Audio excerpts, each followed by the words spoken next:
Hello viewers, my name is Ms. Sinama Vabashe from David Mama High School from the BCM district. Welcome to the Eastern Cape Department of Education broadcast studio. Today's lesson is about team performance and conflict management. I will be covering 3 subtopics back to back for your full understanding. The first topic is team performance assessment, and we will be doing that. Also, at the very same time, we will also be talking about interpersonal attitudes and behavior.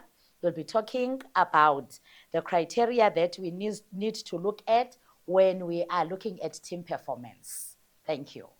We will be starting with team performance assessment. In our team performance assessment, the first thing that we'll be talking about is we will be looking at discussing or outlining the following criteria for successful team performance. We have got 4 of those. It's interpersonal attitudes and behavior, shared values, communication, and collaboration. After you have known these criteria for successful team performance, you also need to be able to identify these from a given scenario or a given statement and be able to say that, for example, here we are talking about interpersonal attitudes and behavior. And if you are asked to quote from the scenario, to be able to do that. Again, we will be talking about characteristics of successful team performance. Over there, we outline, we discuss, and we also explain. Again, we move on. We talk about the stages of team development. As you know, we have got 5 stages of team development. When we are looking at our stages of team development, we are talking about forming, storming, norming, performing, and adjourning, or we say that now it's known as mourning. From there, when you will be assessed on that content, the keywords over there you'll be able to need to identify or name these stages of team development from given scenarios or from given statements. From the same subtopic, you will need to be able to explain or discuss these stages of team development, not necessarily from given scenarios, but it is a straightforward question where you'll be asked to explain or to discuss or to describe. Then, you are also expected to know the importance of team dynamic theories in improving team performance. Then we need to go into detail into our very first subtopic where we'll actually be talking about our criteria for successful team performance. We said that now the first one is interpersonal attitudes and behavior. Here, when we are talking about interpersonal attitudes and behavior, we say that now in order for a team to be successful, we have a team, because we know that a team is a group of people that come together to achieve a particular goal.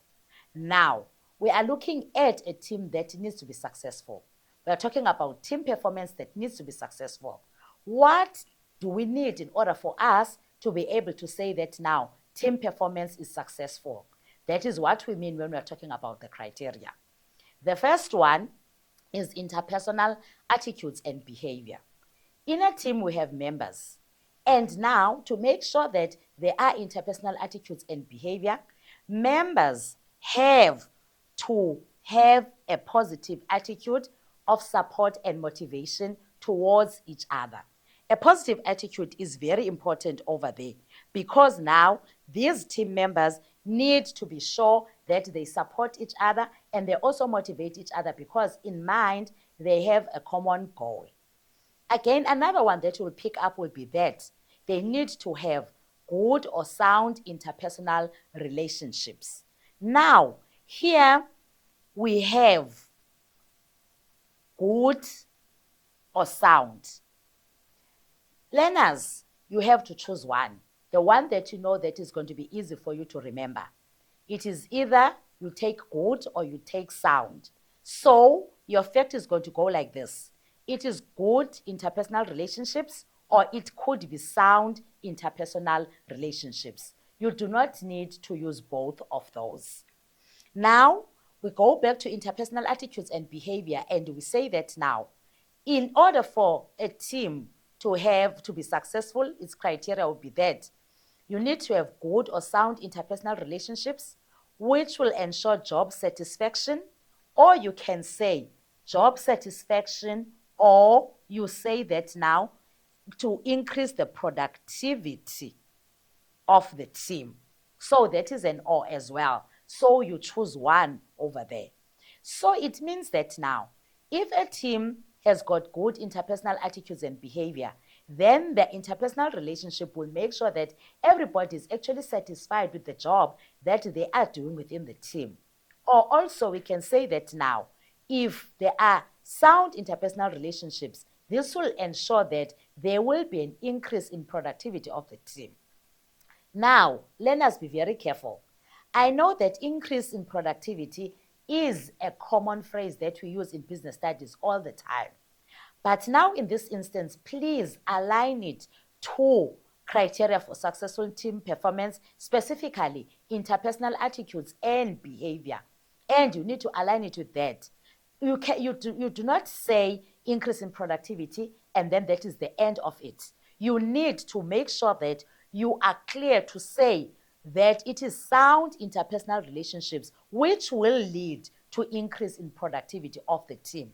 That is where the main context of this phrase is at. So if you just say increase in productivity, this will mean nothing in terms of looking at what has been asked if you are asked interpersonal attitudes and behavior.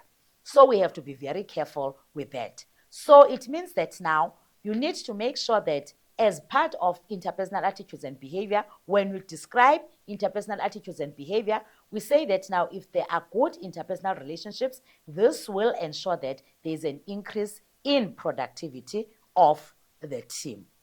Then, again, we go to the second one. The second one is shared values, or we say that now mutual trust, shared values, mutual trust and support. It's either you say it's shared values or you say it's mutual trust and support. In a team, when you come together, obviously, you are going to have different value systems. But now, when you're working together as a team, you need to make sure that the value systems or the values that you have are shared. It means that now they are the same because you're going to be working together as a team to go towards reaching a certain goal. So within that particular team, you need to make sure that there are shared values or there is mutual trust and support. This means that now you are going to be showing loyalty or respect or trust towards team members despite differences. You are coming from different backgrounds, but you come together as a team. So in order for you to show that you have shared values, you need to be loyal, or you need to respect, or you need to trust each other as team members. You do understand that you are different. There are differences between you. But now that does not mean that you must not be loyal or respect each other or trust each other. Once again, if you look at our sentence or that first fact over there, you will pick up that there is a slash to show that now a learner can say shows loyalty towards team members despite differences, or the learner can say shows respect towards team members despite differences, or the learner can say shows trust towards team members despite differences. You again in that one, choose the one that is going to be easy for you to remember. So it means that now in shared values, there needs to be loyalty, or there needs to be respect, or there needs to be trust, even if you see that now there are certain issues or there are certain points that are different from one team member to the other. Then another fact would be to also substantiate more on shared values. You show respect of the knowledge or the skills of other members. Here again, you will pick up that we have all. So it means that you are going to choose knowledge or you are going to choose skills. So here in shared values, you need to show respect of the knowledge that the other members of the team have. You also need to show respect of the skills that the other members of the team have. When you are coming together, maybe you might find out that in the team, you do not have the same knowledge or you do not have the same skill. Just because the other team member has got a different skill or has got different knowledge to you does not mean that that team member is not going to contribute positively or add value to the team. But it means that now what you need to do is you need to show respect of the knowledge or the skill that this particular team members have. Then we move on to the third one. The third one is communication. Communication. Here, again, we see an O. Here, there are processes or procedures. Here again, you will also pick up that we have his or her. It means that you are only taking one. Here they say that there must be a clear set of processes or procedures for teamwork to ensure that every team member understands his or her role. A clear set. So everybody must be clear. Everybody must know exactly what they are supposed to be doing as a team member in this particular team to ensure that teamwork does happen. Then now, as a team, there are processes or there is a procedure that you follow when you are doing your work as a team to ensure that you reach your particular goal. So now these must be clear so that everybody gets to understand what processes are there for us as a team to ensure that everybody gets to understand what my role in the team is, because every person in the team has got a role to play. So in communication, it means that now everybody gets to know and understand what they are supposed to be doing in the team. And now it is quite clear when they're talking about these processes for this teamwork to ensure that every team member understands what his or her role is going to be within this particular team. Also, we are talking about efficient, or we are talking about good communication. In this one as well, you take one of those. It's either you go for efficient or you go for good. Where the fact continues to say, good or efficient communication between team members may result in quick decisions. So if communication is good, then it means that now team members will be able to be clear and communicate what they want to communicate to other team members. This results in making quick decisions because the information that is given to other team members is quite clear. It is efficient, it is good. So everybody gets to understand what is being communicated or what is being said. And if this information gets to the right person and it gets in the right time, then it means that now quick decisions are made. This is because of efficient or good communication. Then we go to the fourth one, which is, in this instance, we are talking about cooperation or collaboration. You can either say cooperation or you can say collaboration. When we're talking about cooperation or collaboration, we are saying that you are working together. Cooperate, work together. Here, we see that now when we explain that point or when we explain that heading, we clearly define realistic goals. Clearly defined realistic goals are set that so that all members know exactly what is to be accomplished. Goals are set, but now the goals need to be clear. Everybody needs to understand that is the definition of the goals, and also the goals that are going to be achieved need to be realistic. So when the team members look at these goals, they need to see these goals as being clear goals that everybody understands. They need to be clearly defined. They need to be defined clearly so that everybody knows what they are supposed to be doing. And they also need to be realistic, which means that now we look at these goals and we see if they are going to be achievable.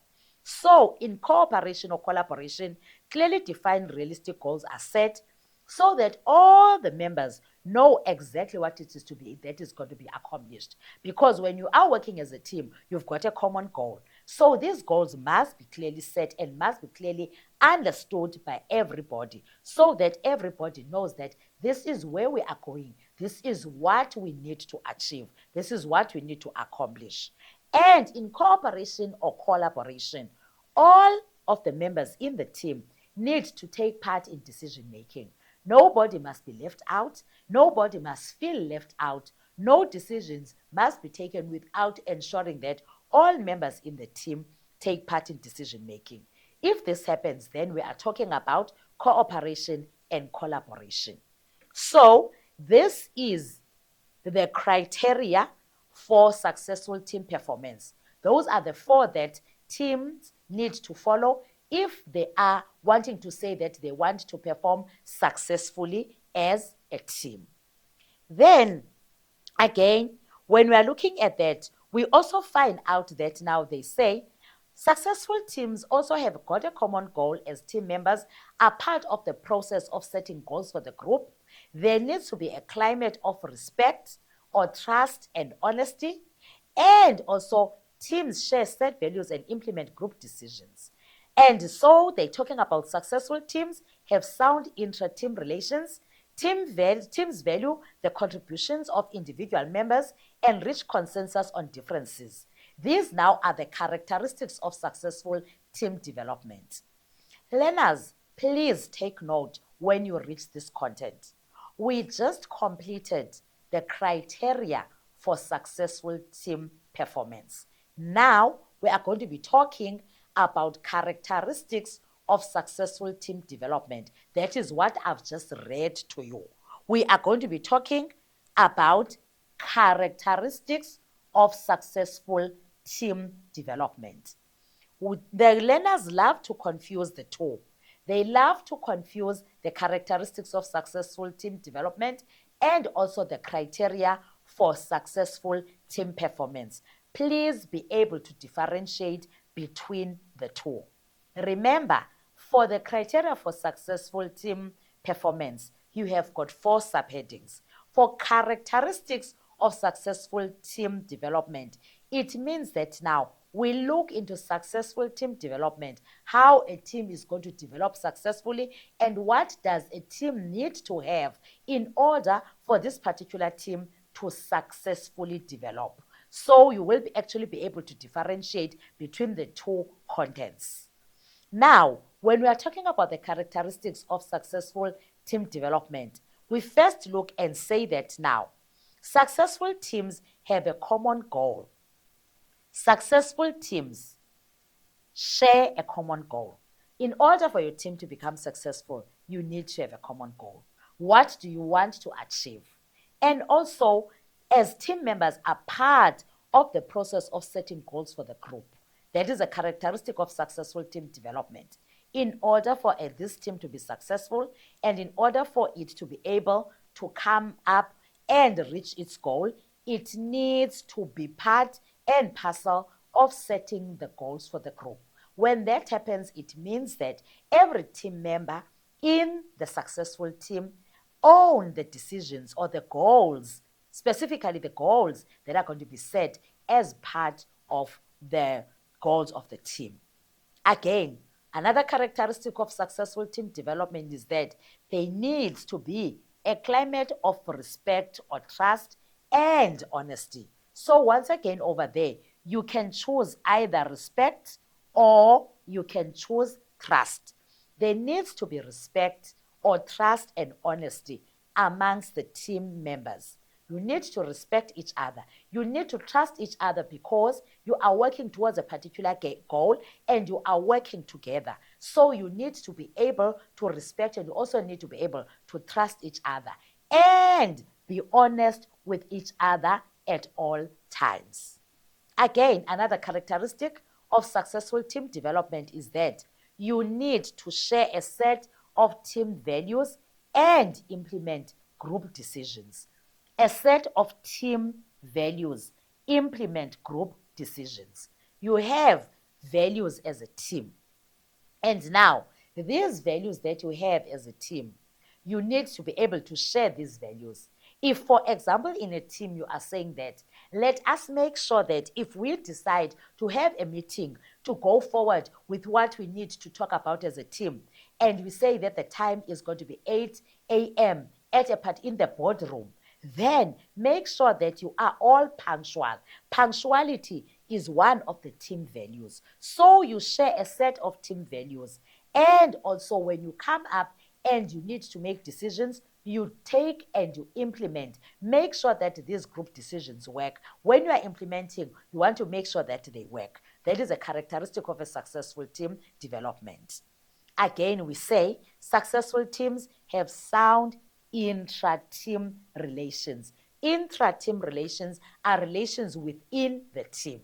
You are a team and you need to have sound intra-team relations, which means inside or within the team, you need to have a good basis of a working relationship. Then that is a successful team. A stable relationship, that is a sound intra-team relations. Then we go on and we say, teams value the contributions of individual members and reach consensus. They reach consensus. They reach consensus on differences that they might have. So it means that now, when you are saying that you are reaching consensus on differences, share a set of team values and implement group decisions. You have team values. For example, you are deciding that you are going to meet. You, as a team, you set a time. You say that you are going to meet at 8 a.m. in the boardroom on Friday, the 8th of August.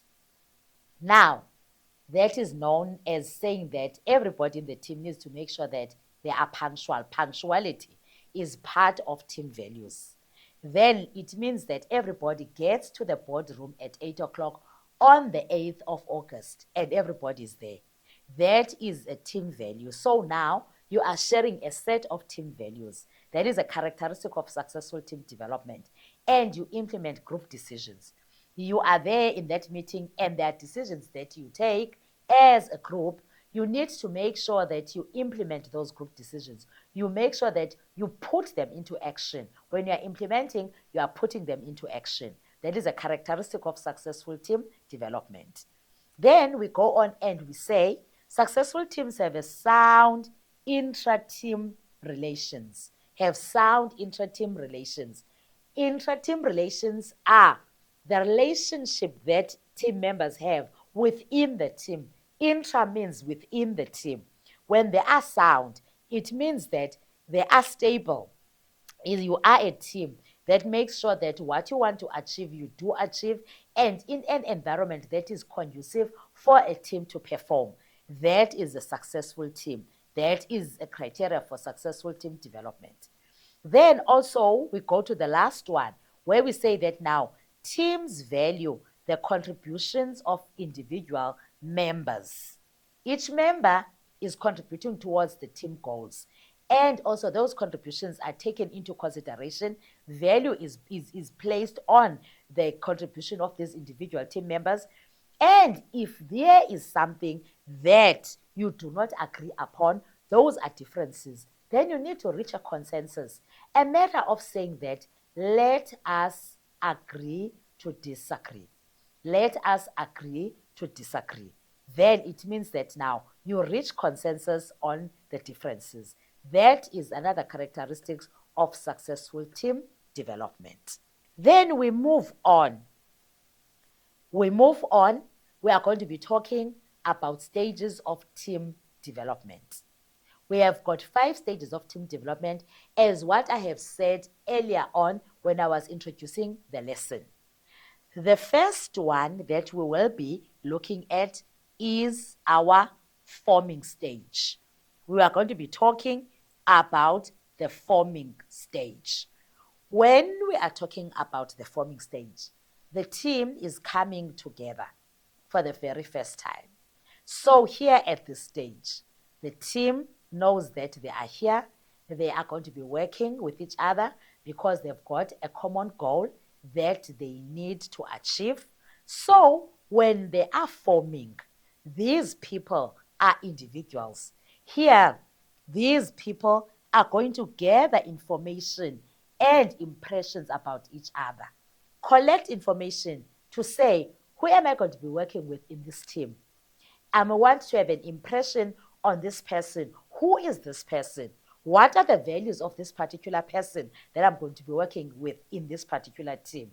And also, they look at the scope of the task and how they are going to approach it. The scope of the task is what they've been given to do, and what are the different approaches to make sure that we carry out what is expected of us. Again, in the forming stage, people or teams or team members are comfortable and polite with each other. Now, you are still getting to know each other at this stage, where you collect information about each other, you make impressions about each other, you want to know what the task is about, you ask yourself, what are the strategies that you are going to use when we are approaching this particular task? So it means at this stage, you are quite comfortable, you are still in your comfort zone, you are still comfortable with your team members, and also you are polite with each other to make sure that there is a basis for you to be able to work. Now, here at this stage, people are busy with routines, routine work. They are busy with routines, which means that now people are asking each other, they're organizing themselves as a team to say, who is going to be doing what within the team? When are we going to meet each other? At 8 o'clock on the 8th of August in the boardroom. That is where we're going to meet. Who is going to be collecting information? Who is going to be writing down information for us? Who is going to be doing this particular task? In the forming stage, that is what we'll actually be looking at. Then, the second stage over there is going to be our storming stage. We know what a storm is.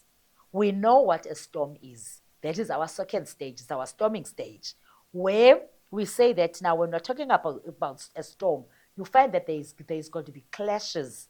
People are going to clash with each other. There is going to be conflict. Here, people now are taken out of their comfort zone.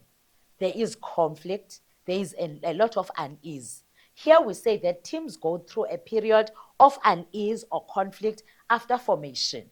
They have formed, they have come together, they have formed impressions, and they have collected information about each other.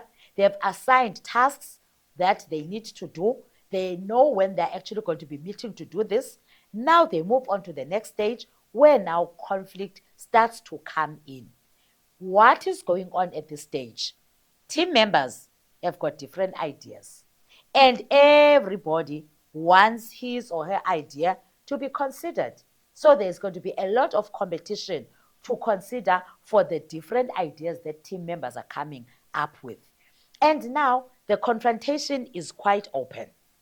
The confrontation is quite open because now everybody wants to ask the other team members about their ideas or about their perspective.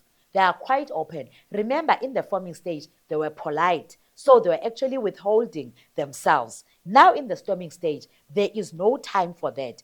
People now are open and they also confront each other's ideas to actually check and see and find out what the ideas of the other persons are, and if a person will actually be able to back up their ideas which they have. So this is what is actually going on at this stage. Now, we move on to the next stage. When we are moving on to the next stage is norming. We say, you either say it's norming, or we say it's settling, or we know it as the reconciliation stage. The norming stage, the settling stage, or the reconciliation stage. Here, in the storming stage, you have to resolve. You have to resolve the conflict. The conflict that happened during the storming stage, and you have to resolve it in order for you to be able to move to the norming stage. Please resolve the conflict so that you move on to the norming stage. In the norming stage, what actually happens? In the norming stage, you'll find out that team members come to an agreement and they reach consensus. They agree on certain issues and they do respect and say to each other, now, we need to come to an agreement. We need to agree with each other for us to be able to move forward and go on and reach the goals that we have set out as a team. Now everybody knows what the roles are, what the responsibilities are. Everybody is clear that these are my roles and my responsibilities. Everybody accepts these roles and responsibilities. This now is known as the norming or the settling or the reconciliation stage, where everybody now needs to settle and know and understand that we are a team. We might have differences. Yes, we know that. And we have seen and talked about these differences in the storming stage. But now we need to resolve these differences so that we move on from there. We need to agree and we need to make sure that we know our roles and our responsibilities, and our roles and our responsibilities are clear and accepted by everybody in the team. Then, our fourth stage over there is our performing stage, or working as a team towards a goal. That is what we are looking at. Stage number 4 is our performing stage, or we're working together as a team towards a goal. Now, everyone is aware of strategies that need to be implemented and aims of the team. When we are talking about strategies, we are talking about plans of actions of the team, the aims of the team, what the team wants to achieve. We know what the plan of the teams are in terms of action. The action plan is there. And now we know what the team wants to achieve. The team members have direction. They know where they are going to. They are going to say, okay, for example, we have been told that we are expected to work towards increasing our profits by 15%, for example. How do we do this? This is a strategy, because our aim is to get 15% increase in market share or in our profitability. Now they have direction. They know how they are going to get that 15% increase in profits. The team leader is not always going to be around to interfere with what the team is doing. So this direction is without the interference of the team leader. So the team leader does not have any form of interference. It means that now the team leader knows and understands that the team have got direction and they know where they are going towards, or they know what they are working towards. So there is no interference from the leader. Yes, it is not as if the leader is going to allow the team to work on its own without actually the leader coming in to check on them from time to time. But now the team is performing, and with any form of conflict, if there is conflict, it is going to be easily resolved, and the team is going to move on to make sure that they work towards a goal. You have processes and structures which are set. Processes and structures. How are we going to be working? How are we going to go about doing the work that is expected of us? You have structures in place, which means that now it's formal. The way in which this is going to be done, or the work is going to be done, is in a very formal way. So this is the performing stage. The last stage that we will be talking about is your adjourning stage. It is going to be your adjourning stage. So in the adjourning stage, we say that now the adjourning stage means we have done what we're actually supposed to be doing as a team. You can say it's adjourning, or you can say it's the morning stage. We have done what we expect to do as a team. Now we are more focused on completing the task or ending the project. For some team members, this could be quite traumatic because, for example, another team might have been working with each other for a longer period of time. If, for example, you have been working with people for 12 months, you are so used to working as part of the team, and you may find it quite difficult to perform as an individual again, because you have been working with these people for a period of 12 months, for example. You have built a relationship with these people. You have built rapport with these people. You have worked towards a common goal with these people. So you might find out that it is going to be quite traumatic for you to break up as a team and work as an individual once again. And before the team finally dissolves, All tasks that needed to be done need to be completed before you can actually say, fine, as a team, we have done everything that was expected of us. We are closing off the project. We are handing it over. If, for example, you're working on a particular project that was given a time frame and all these tasks have been completed, and now the team is going to dissolve, everybody is going to go back to where they were before this particular project started, and we were part of this team again. At this stage, then we are going to say that now this is the adjourning or the morning stage. Remember, learners, these facts are not only restricted to those that I've actually explained to you. As you go down on your material or in the content that has been given to you at school, you will find out that there are more facts that have actually been given to you in your handout. Then those as well are relevant, but I am going to be highlighting some of them and not all of them, because you can find out, for example, that in a particular subsection there are going to be 10 or 12 facts, but now you will know that now in this part we are going to be talking about a particular subsection, so it is also there in your notes as well. So when you are getting your content, or when your teacher has taught you the content, the teacher is going to be giving you more facts than what I'm actually going to be talking about. So it means that now some of the facts might not be projected here, but they are actually available on your content. That is the end of this part of our topic, my learners. Please join me when we move forward onto the next part. Thank you. We have come to the end of our lesson. You can leave your questions and comments.